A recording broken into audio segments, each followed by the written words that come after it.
Well, hello. Welcome to the shop today. We have a custom shop Les Paul we're working on for a customer, and I've been stewing over something for a little while, so I went ahead and started the fret dress on this guitar. The fret were horrible, the action was terrible on it, and as it turns out, I found a pretty nasty hump right over here we had to take care of. So this guitar was bought through one of the major houses. It had passed their multi-point inspection. But the more I look at this guitar, the more I find, and I'm finding some pretty stupid stuff. So like I said, I've been stewing over it for a little while, so I've decided to go ahead and do a little video here and post this. I've got the frets leveled at this point. As soon as I get the fret dress done, which is going to be a couple more hours from here, and get it back off this neck jig, I will show you the real thing that torques me on this. So, hang on. Alright, well, we've got our fret dress done.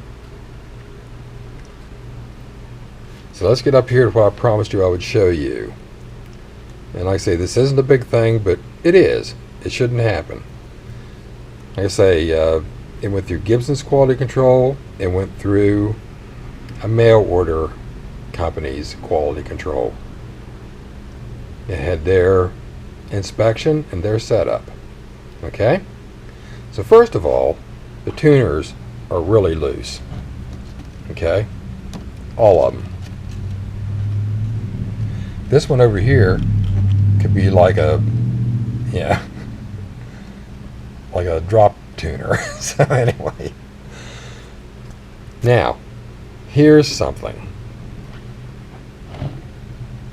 Take a look at this low E tuner.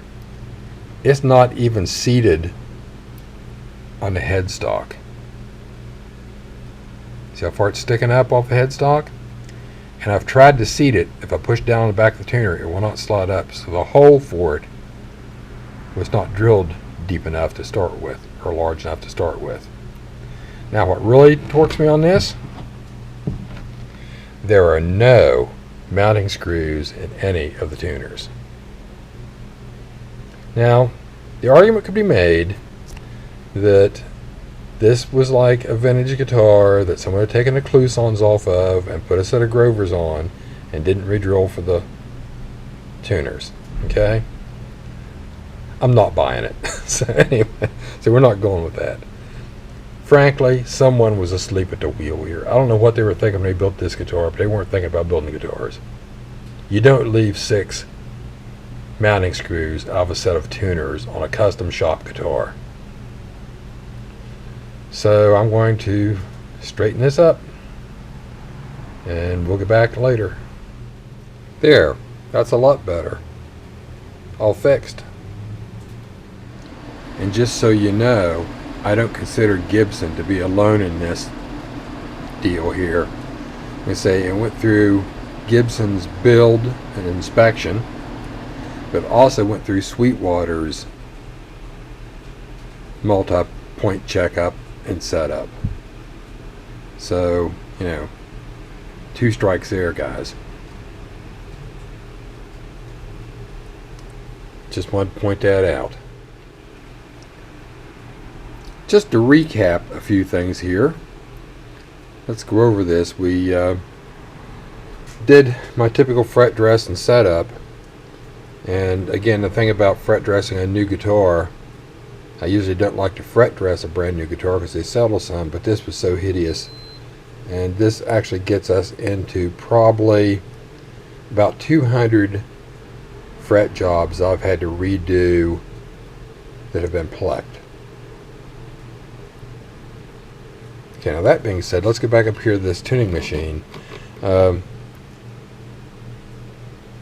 it had been reamed to fit, it was actually reamed crooked, so I had to re-ream it straight to get it to seat flat on the headstock. Now, this is where my peeve comes in.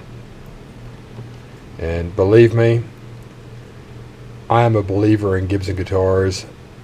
I and my friends own a lot of the historics, which we believe to be some of the better guitars made in the last several decades.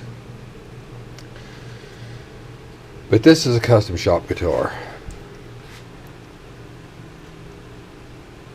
This is Gibson's flagship. This is their top of the line. You should not have missing screws and loose tuners on something of this sort. Now, like I say, I'm a firm believer in Gibson. I want every major American company to survive because, we need it. But this is pretty sad. Now, the fact is, I've corrected all the problems. Some I expect, some just stupid, shouldn't have to be done at all. But anyway, it's no wonder Gibson's getting the rap they're getting right now. I try to back them as much as I can, but they're making it difficult. Hopefully they can get things straightened back up a little bit. This is just one of those really stupid things. So, okay, rant over. I'm going to go back to work. If you think I'm being hard on Gibson and I'm complaining, you should really hear me throw a fit. So anyway, till next time, play nice. I'll see you later.